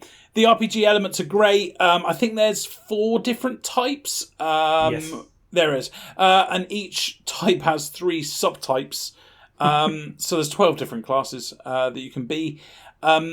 Each weapon has abilities. You can only use like 3 abilities, so you actually have to like kind of choose what ones to take into battle. So if you use like a sword, it'll give you like 2 abilities like slash and pierce or something. If you use a shield, it'll give you like a shield bash and a couple, and then you have your kind of unique abilities. So it's really cool to kind of look through all the weapons, kind of work out which person is best to have what weapons. And because of those reasons I've just mentioned, this has huge replayability. Pete's actually further along in the story than me, but that's because I've restarted 4 times. Because the first time I went as like a normal, I don't know, shield guy, let's call it that. And I was like, just to learn the ropes. And then I was like, that's not really fun. So then I went on to be an archer, obviously. Yes, great choice. Yeah, but then I was like, I'm not getting involved in any of the fights. I'm just kind of shooting at the back and all that. And when I come across a shield guy, there is... actually, I'm not going to spoil it. So I then moved on to a healer, because then I was going... But then I was finding no one's actually killing anyone. Because my shield guy was just fucking protecting everyone, and I was just running around healing everyone. And then I think the last time was because I came across one of the bosses who had armor. And if you don't have a guy that gets rid of armor, then you're in a lot of shit, trust me. You just have 5 guys just hacking at one person, not doing anything. So, yeah, there's replayability, massively so. The Legion outposts and buildings and upgrades that you can do are all a great addition. Really, really enjoy that side. I'm a huge base builder. I think we all know this. And this, basically, you got your upgrades. You build certain... things in your tents, which all help you in some kind of way, don't they, Pete? They do, yeah. And it's, I mean, obviously, it's quite a lot of things you can do. The only bit about it, and I do really like the way it changes how it looks while you're there as well. So yes, yeah. It becomes a major feature of your playthrough because you visit it so much, and it does change with every upgrade. The only thing that, I don't know if it frustrated you because you're still first chapter, it's that certain upgrades and stuff are kind of hampered by the fact that you can only get those resources at a specific time. Like, you can't go out and farm up extra resources. There's a set number of them. So it's like, all right, if I'm probably not getting that till end of this chapter. You know, which is a bit like that. So it is kind of time locked. But otherwise, I thought it's a really good mechanic. It's weird that these kind of things make me feel like I'm playing a game. I liked that you could assign different kinds of people because the people have their different characteristics, don't they, or traits or whatever you want to call it, and therefore you kind of look at what each person. And it, to me, that's kind of resembles an RPG because when I go to bed, I was like, that's cool that guy's a sociable person and he's at the baths and he's cheering people up. So it kind of makes you think like, that's. I don't know. It just I think added little things to an RPG outside of the game mechanic of fighting really make you keep on coming back. No, I agree, and I really like so that particular mechanic. It not only works in the outpost, But like when you're speaking to people with your party members, they react based on those traits, don't they? Yeah. So, and what I've found is if you try and do a full Paragon run like it's Mass Effect and you're just the perfect good guy, you end up pissing people off who are not that guy. So I've almost ended up being a more balanced person in this game because you're like, if I do that, everyone's kind of moderately happy and it's okay. No one's like, you're the best leader ever, but everyone's like, yeah, he's pretty good. He's all right. I don't mind following him. Whereas at one point I had like 2 people who thought I was God's gift and the others who were a bit like, what the fuck is this guy talking so about? annoying. Yeah, why is he always so goddamn nice to everyone? So I'm shocked that you're saying that you're a nice guy in this game. Oh yeah, my no consequence power fantasy is be really nice to everyone, but in real life, the opposite. Oh yeah, absolutely the opposite. Yeah, absolutely. How do you feel, Pete, about another big bit of the game that I need to talk about is the big battle mechanic. Basically, I was really excited when I saw this. You control your army and you go against other people. I'm going to say this is probably the biggest bit that I was excited about, and I'm really, really disappointed with it. I feel that the whole battle system is you kind of use your cards and those cards kind of increase certain things. I think the fact that they thought of a mechanic like adding cards to a big battle mechanic, I thought they could have done so much more. Do you end up comparing it to Gwent a bit? Well, yes, Gwent, any Magic, the Gathering, yes, exactly. And part of me thought the fact that they've thought about including something like that, couldn't they have just gone one step a little bit further and introduced a better mechanic? It really upsets me, this does. So this has actually been the weakest part of the game for me as well. Yeah. The first few, you're like, oh, this is fun, this is cool, it looks interesting, it looks a bit like Time Commanders. The overview. And then after you've done like half a dozen, you're just like, oh boy. It does get better because you get more strategies or cards. Yes, and you create them in when you get certain buildings, don't you? Yeah, and they get a lot harder. Yeah. You get outnumbered massively at points, and that means you've got to get more creative. Right. But it's still, being more creative is picking one of 4 cards. Exactly. And I said it when I slammed Red Dead 2, but this is very relatable, is I have a problem when I find the mechanics of a game and you know exactly that you're playing a mechanical area of a game. I find it so boring and shit. And the problem is this feels so mechanical, where you're just putting down a certain card that you know is going to help you in a certain way. Yes, yeah. And yeah, I do think this is the bit of the game that's the most disappointing. I will say, just to touch back on the isometric battles though, I think those are really, really good. They get extremely hard. Yeah, but the the mix and match movesets become really interesting. My main guy is a shield guy, to use your term for him. Yes. I think it's like Principes in the game or something like that. The actual term they had in Rome for it. Or Princeps. I don't know which way you want to go with it. And it's actually a lot of fun because you start being able to mix up the moves a lot. So I basically don't even use the sword I've got. It's just the shield. Oh, right. Yes, because there's pure dominance. There's a great move that I use that hurts them, but also means the next attack against you is null and void. So that's the one I cheese the shit out of that one. When you've got like knockdowns, you've got a running charge type move behind the shield. It gets really interesting what you can do with it. It basically just means I use my main guy as a battering ram. That's his job. Helmet down, charge in, get messed up. The rest of the team will shoot him full of arrows in the background. It's great. Jesus Christ. You know what? The one thing... Well, there's 2 other bad things I thought about the game, and I'm going to link it with your fights, is I found them to be really long. And I don't know if this is a negative thing, but the problem is, like, I only sometimes have gaming sessions of a couple of hours. I can imagine a lot of people have even less than that. And I found that these sometimes, on the big ones, they last a long time. Yeah, they really can do. I had one recently which had something like 34 enemies. Oh my God, You've got a team of 6, but they're staggered, so you're never facing more than about half. But it's just the amount of time it takes them to move to you Well, that's the thing, like, Pete. God. I remember when I first started playing this game when it was their turn, I would look to Football Manager on my other computer, and I would just do things. But the problem with that, Pete, as you know, is you'll come back, you'll do your move, and then you'll fucking see someone that you didn't see because you didn't see their movements, and you went, "Oh, you've just come up behind me and killed my archer." Yeah, exactly. That is the thing, and I mean, I'm sure there's a setting in the options, by the way, to speed up something.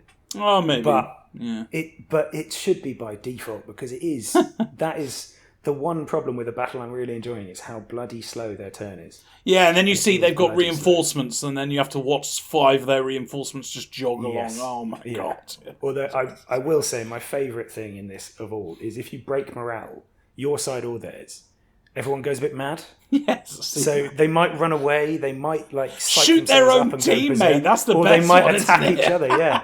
And I mean, there's one bit in it. So people with long weapons can hit everyone around them. Ooh. And I had one of those in a battle with 30 opposition, where the guy in the middle of their cluster had a spear, turned and just proceeded to absolutely wreck his entire surrounding 6 people. I've never been so low in morale, like in work when it's been a really hard work. I've never just gone and attacked someone next to me. I've never done that. He went for the entire team. Yeah, all 6 of them. Up to him. They're under extreme pressure, though. He's protected from all sides. Pressure. He's literally protected from all sides. He couldn't even be attacked. He's literally being helped by his teammate around him. My archers couldn't even shoot him because they couldn't see through his friends. And his reaction to it was to hit them all for me. I think, in summary, I've probably got a similar view to you, Eddie, which is I think it's a good game. Yeah. But I'm not sure it's going to hold me for long. Yeah. Well, you've played quite a bit of it, Pete, already. I mean... Yeah, this is it. I mean, I've played... It says something like 20 hours, but it's another game where you can wander off and just leave it on screen. And I am probably halfway through, at least. Mm. But I just don't think I'm going to finish it. That's my suspicion. Yeah, I'm very much the same. I think it's a good game. I've put much better than last. I remember I was really disappointed with Vikings. I've actually enjoyed this game a lot of times, but it's there's the long loading. There's a lot of loading screens. There's a lot of waiting to watch people move, and for those reasons, it really, the immersion juice that literally seeps out when you're sitting there just watching people run along. Yeah, it just runs dry. Isn't it? But it's difficult because I make it sound like I'm thinking this. I think this is a good game. I think if you're into these kind of games, I think it's if you're into this kind of combat game, I think it's fucking really good actually, because there's loads of different weapons and classes that means you can play the exact character you want to. But for me, there's a lot of loading, there's a lot of waiting around, and it's good. But I'm not going to... I like with a strategy game to know that I'm going to come back to it day in, day out and play the shit out of it. But do you think, Eddie, that is because there's a story to this? Do you think the story hinders it? That's a good point. But I have approached this game like it's an RPG. So I think that doesn't affect it. Because I have played... Okay. What's the fucking other one like Baldur's Gate? So I've played my Baldur's Gate, Divinity, and I approach games like that, like Pillars. It's an RPG, that I'm playing a character and I'm going through it, and I've been held by games like that in all areas. Yeah, fair enough. So, I don't think that would affect it. If they just made it a kind of an open world, kind of build it and try and conquer the map game, it probably still wouldn't keep me because there's a lot of waiting around. So and there's probably better games that do that. I'd actually say the story is one of its strong points, alongside the voice acting. Yes. The story is really good. It keeps you interested for quite some time. And you have Ben. What's really good? I don't know if you've gotten this far, but a lot of the missions you actually have decisions to make, so you can actually take different routes. Be it completing half the mission or killing half the people. Before you get into battles and I stuff. didn't get far. I played this originally when the demo was out, and right. I got for the feel for the game, and I thought, this looks like an excellent game. I didn't think it looked like a me game at that particular moment, but you missed the important thing, I think, didn't you? This is PC Game Pass, so it is. And this is why we're playing it. It came out on PC Game Pass last week. Yeah, anyone can get anyone with a good enough PC can. and Game Pass obviously can get this. So I was really upset when out. it came out because I wanted to play it because I played Vikings and there was a lot of the game that I was disappointed, and I used the word disappointed, not upset. It was still a good game, and I saw by looking at all people playing it and all reviews and whatnot that Expeditions Rome was kind of an answer to that. It was a really good game, but I saw the price tag. I think when it came out, it was something ridiculous, like 35. I think it was, and for a game like this, it should be 20 to 30. I think, but when it came out on Game Pass, then holy shit, it's a no-brainer. Yeah, no brainer. And I guess to people who like your strategy games like this, it's a no-brainer as well. It's a good game. This could be a game that you absolutely fall in love with, and it's free on Game Pass. So. Exactly. Absolutely. Better men than us will enjoy it immensely, I'm sure. Well, absolutely. I mean, that's a low bar, but yeah. It's like an insanely improved Persona. God, anyway. yeah. Wow. Yeah. Oh, insanely improved. Right. That's good. Anyway, with that, it is time to move on to our feature. We are running long, boys. Jesus. That was a lot of games we played. The sleeping pills kicked in, don't you worry. Yeah, it's good. Eddie will be snoring soon. But before that, we probably should talk about the opening night to Gamescom 2022, shouldn't we? Cool. Mm-hmm. Yeah. So, as mentioned, this was Tuesday or Wednesday last week. Wednesday, I think, right? Yeah. I think so, yeah. I think it was Wednesday. Let's just commit to saying that, even though we might be wrong. Yeah, we might be wrong. It might have been Wednesday our time, but it's fine. Doesn't matter. Unless you're listening to it on the release of this pod, and then it was Tuesday. Right. Yes. Sure, yes, fine. So, our That's approach a real to this, long-running joke, isn't it? it's got some legs. But, yeah, our approach to this, obviously, if you want to go and watch the opening night, you can still see the recording. It's much like Summer Games Fest. It is very similar, isn't it, in tone? Yeah, absolutely. And we had we had a lot of announcements, as you'd expect. I thought it was pretty good. I thought this was a pretty good little show, because I wasn't expecting an awful lot. Yeah, I think that's the thing. This one has it has a lot less expectation on it, so it's a bit of a free pass just to see how it's going to be. And there is a lot in it. I'll come back to that in a bit as well, because it's sort of, there is a lot, but there's also not much. And we'll come back to where I think that is. So we're going to run through a few of the things that caught our eyes. And to start with, that's, I suppose, 3 games that we've seen a lot of, but they still look great. And that's Callisto Protocol, Sonic Frontiers, and Hogwarts Legacy. Yeah.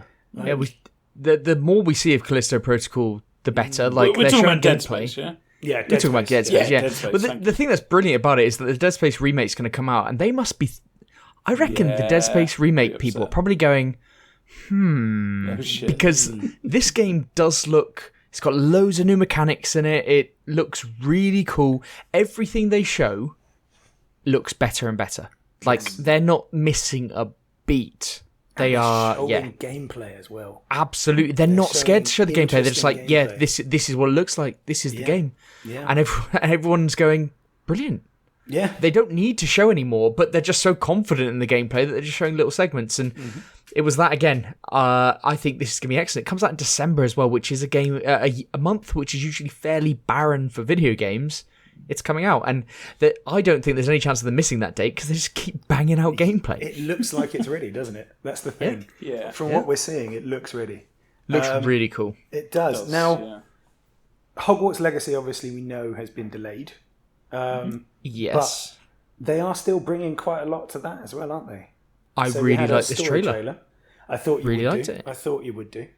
I thought it just showed a little bit of edge to this game, and there were decisions. They showed a clear decision that you could make. Yep. And combat, and I don't know what you guys think. Like, I think graphically it looks quite good, and they're trying to make realism in a way. I also, in the same breath, feel it looks a little bit wonky. But do you know what I mean? I do somewhat. I'm interested in the facial animations, by the way. Yeah, so am I.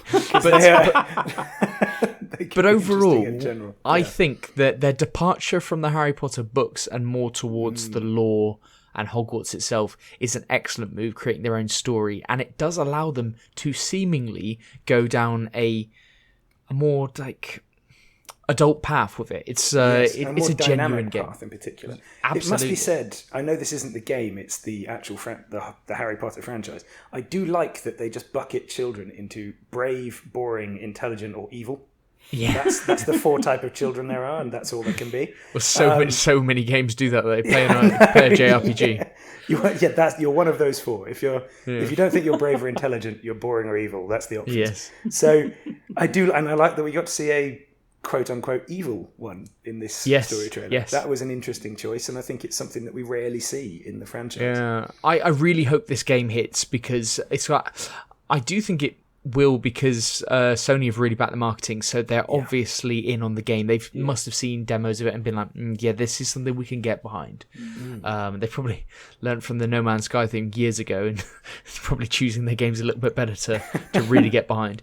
But this looks like it's going to be excellent, so I'm really looking forward to it. And Sonic Frontiers, I genuinely think this looks better and better.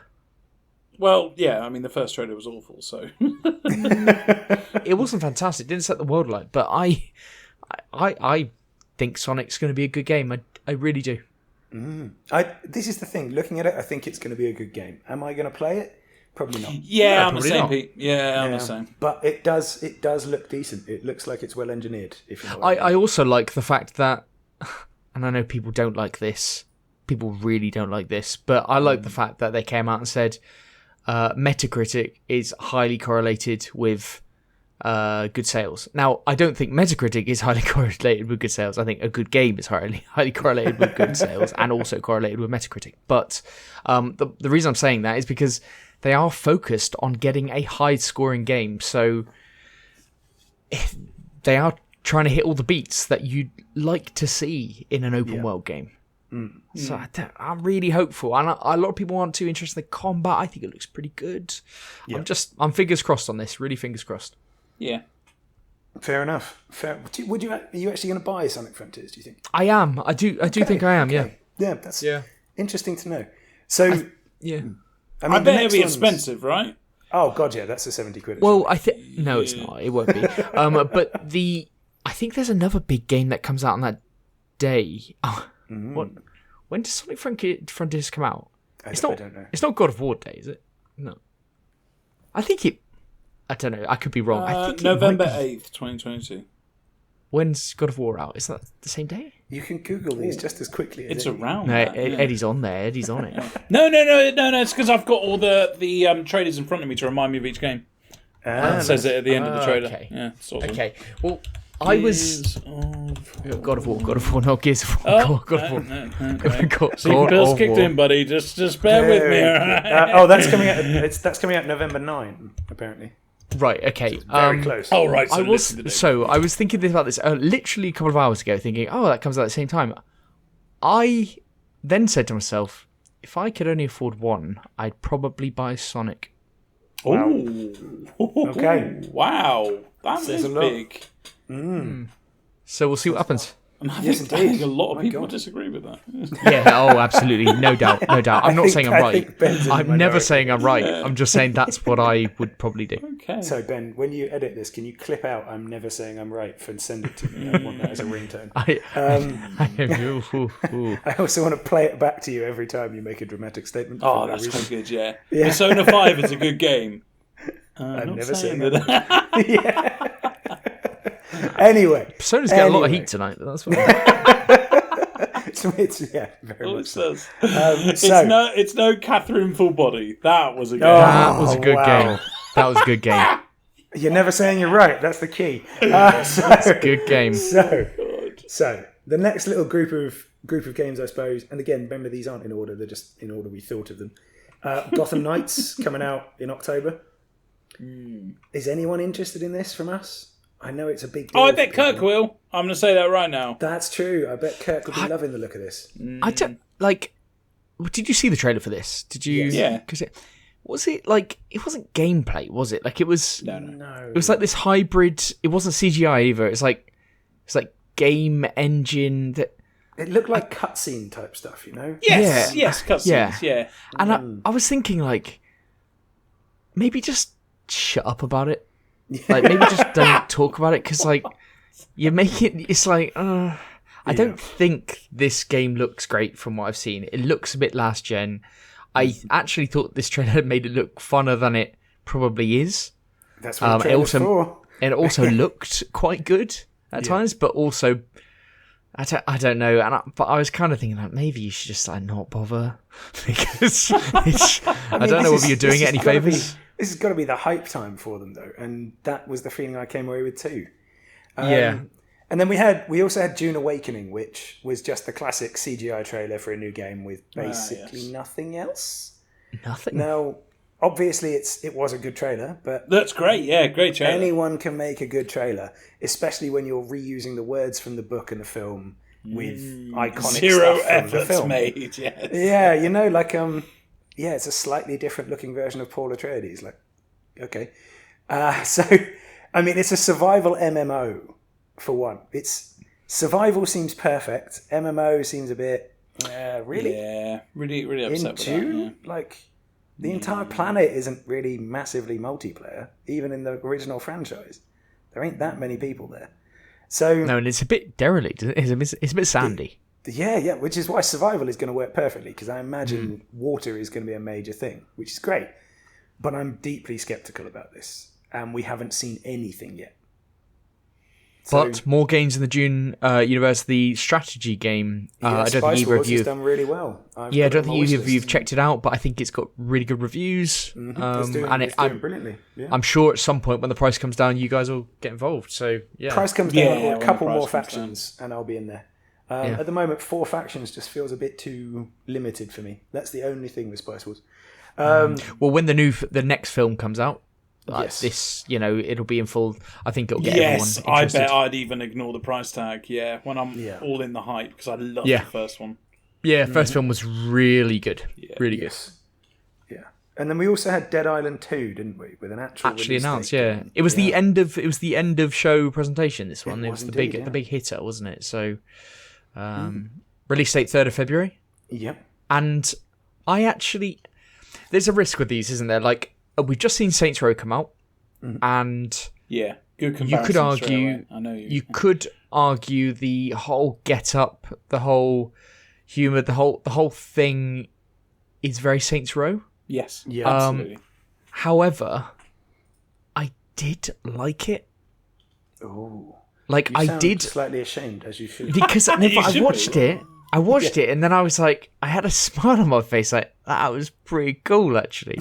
Like it's like it was like Dying Light 2, but just more bit arcadey with some bit ridiculous. and it over the top brutal kills and just like actually this is probably more down my alley than Dying Light 2 was. Yeah, and I suppose the thing is, if you're already buying into the idea of the apocalypse, as it were, it's easier to buy into ridiculous, over-the-top bits as well. Absolutely. I used to like Dead Rising. So Dead Rising 3 was one of the first games I had on the Xbox One. I think it was 3, not 4. It might have been 4. But it came out like day one, I think. And I had that. I used to really like that as well, because it's a bit more tongue-in-cheek in a way. And I saw this, and I know what they're trying to do with the trailer. I do think there's that Saints Row risk. Yes. But I thought it was just on the right line, and I was really interested. And also, it comes out in February. But that's really soon. It does. And can I just take a moment, though, to say I assume you're both as enraged as you should be that it's called Dead Island and it's not set. It's not an island. Yeah, it's not an island. Yeah. That's weird. It's in LA. Yeah. I can only assume that they're cordoned off or something, so it's like it's an island. That's not the definition of island. Unless they built a moat around it. No, but maybe that's happened. Like, I think a lot of people thought that. I suppose a continent is just a very big island when you get down to it. And you go deep down enough. Yeah, you're not wrong. Yeah. But anyway, yes, it is coming out February next year, as so many things are. February is the new month for this stuff. It will be an interesting one, won't it? And then I suppose a few of the other ones we picked out here. We had Marauders, Moonbreaker, High on Life, and I see you've written down Lies of P, Ben. Yeah, so Lies of P has been getting a lot of press off the back of this because it looked very Bloodborne-esque. Yes, yeah, it did. Even with the UI, it looked really Bloodborne-esque. People think this looks really, really decent. I thought it looked quite good. I assume it's a Souls-like. Very Devil May Cry, you know? No, absolutely not. The better Souls games. And it's also coming to Game Pass day one.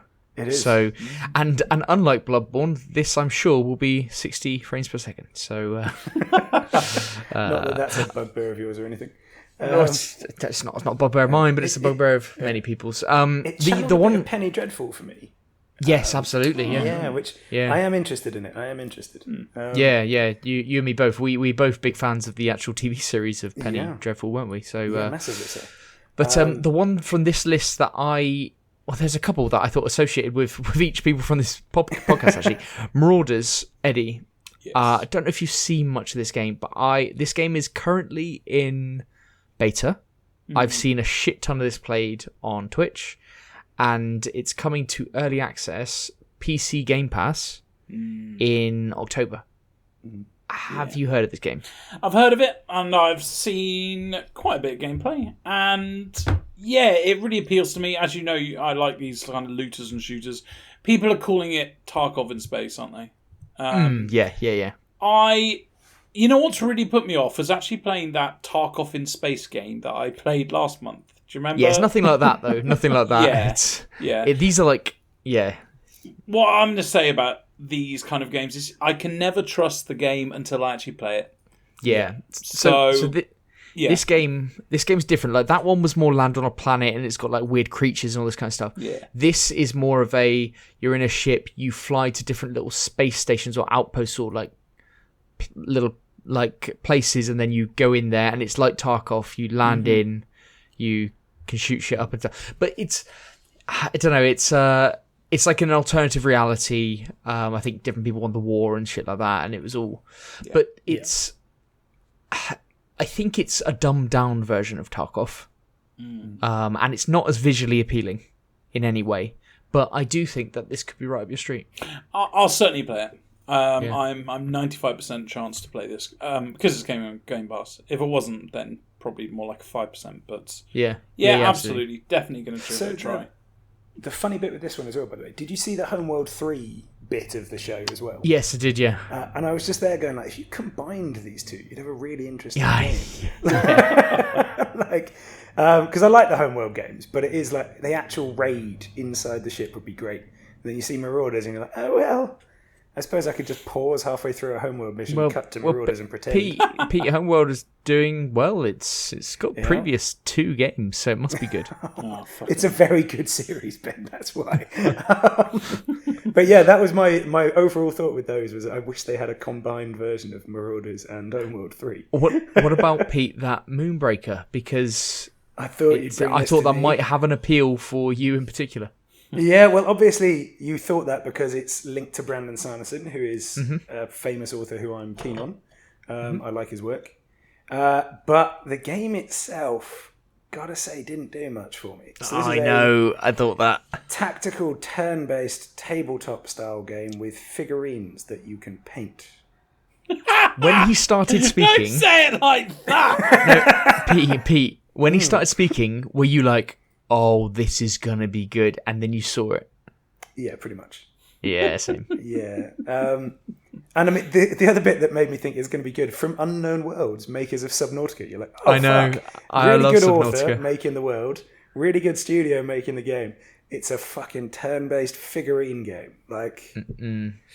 Weird choice to go down the figurine route, wasn't it? Yeah, it is. And then the guy had the nerve to say that they'd use Firefly for the art style, and I was like, we had very different views on Firefly. Like, yeah. This is it? I mean, this is a lot more Guardians of the Galaxy. I don't know why he's got involved in this project. Maybe he was like, George R. R. Martin did Elden Ring. Let me try and do. Well, no, he is apparently a big tabletop gamer. Cool. Well, you said he's a gamer, didn't you? Like you said previously that he's a gamer, and you wondered why they didn't get him in on Elden Ring. Well, this is he wondered it himself, like because he actually did a very long playthrough of Elden Ring, as on stream, which apparently lots of his fans really liked. I didn't check it out, but that's because I'd finished Elden Ring by then. So he's a big gamer, and he's clearly into the tabletop stuff. He's talked a lot about D&D in the past as well, so it does kind of fit for him, but it's just not for me, and that's a shame. Yeah, that is a shame. The other one from this list, which I thought Kirk would like to talk about, he was supposed to be on the show, but isn't. High on Life. And did you guys see this? And yes. What did you think? I still think this is the same as I did before. I think it's going to be fun for people who want to play this type of game. Yes. I'm not sure that's me. This is on Game Pass, remember? I'm completely sure it's not as well. Yeah. It is on Game Pass. Exactly. My feeling on this is that I think this is going to be a good game. I also think that this was one of the worst things they could have shown for this game. It was boring. It was shit. It was a terrible boss fight. It wasn't the best. The actual like comedic stuff going on was a bit much. I think might be a bit annoying, but actually I do quite like that type of humour. I do quite like that humour. Yeah. And I don't know how boring that. I don't know how much that would be, how annoying that'd be in the game, because I do like Rick and Morty. I do like that type of stuff. But my God, why did they show this? Fucking hell, man! Like, if you're gonna show off your game, don't do that. Like, if there's anybody out there that was gonna literally buy it and not play it on Game Pass, they're not anymore. That's just awful. But anyway, I don't know. Maybe some people loved it. But I think it'll be good. Yeah, I think it'll be really good, actually. I'm going to play it. Yeah. I'm going to give it a go because it is Game Pass, and I'll decide after a level or two if I keep playing. Yeah, fair play. Now, obviously, there's an absolute ton of other stuff that was shown as well. So much. Things like Lords of the Fallen 2, which did look pretty decent for what it was so far. But the overall thing for this, for me at least, is once again, they show us so little that's actually real. Like, so much of it is CGI or cutscene style stuff. And then a date. Yep. You know what I mean? At least we got dates this time. Yeah. The ever optimist. At least we got dates. Dates that will change because it will get pushed back. Yeah. The ones that stand out are things like Callisto Protocol, where it's like, gameplay. Let's fucking go. Yeah. Show me some stuff. Otherwise, this was a lot of CGI trailers. Yeah, but I was expecting nothing from this event. There are a few good ones, like not High on Life, like Eliza P, like that I hadn't seen before. You got some of these extras. Kojima's doing a podcast. Okay. Yeah. Got some competition, boys. Yes, indeed. Okay. He's so I'm interested in that. That's coming to Spotify. We got PlayStation showing off their new fucking equivalent Elite controller, which, based on their new pricing strategy, is probably about £250. Moving out to things like a lot of new kind of announcements, and overall, I thought the opening night was quite good. I had it on in the background. I enjoyed it. You know. Yeah, you do. I agree. Yeah. Jeff Keighley's monthly press release was great. Yeah, I like Jeff Keighley. I think maybe that's the difference. I still don't really like him that much. Don't really like him. That's a I like the guy. I think he seems like a lovely human being. I don't like his presentation style. Supposedly he's great to work with. There you go. But he annoys the crap out of me when he's talking in his particular fashion. Anyway. I like it. Anyway, if people want to disagree or voice something we forgot, how would they get in touch with us, Ben? So you can email us, podcast@grumpygamers.co.uk. You can tweet us at grumpygamerspod. We're also on YouTube, Grumpy Gamers Podcast. You can see that Splatoon gameplay footage there. And we are on Twitch on Thursdays, 7 p.m. Grumpy Gamers Podcast, all one word. Were you about to say on 7 p.m. at Thursdays? On 7 p.m. At Thursdays. Fantastic stuff. But for this week, it is GG. Under Twitch. Right, GG. GG.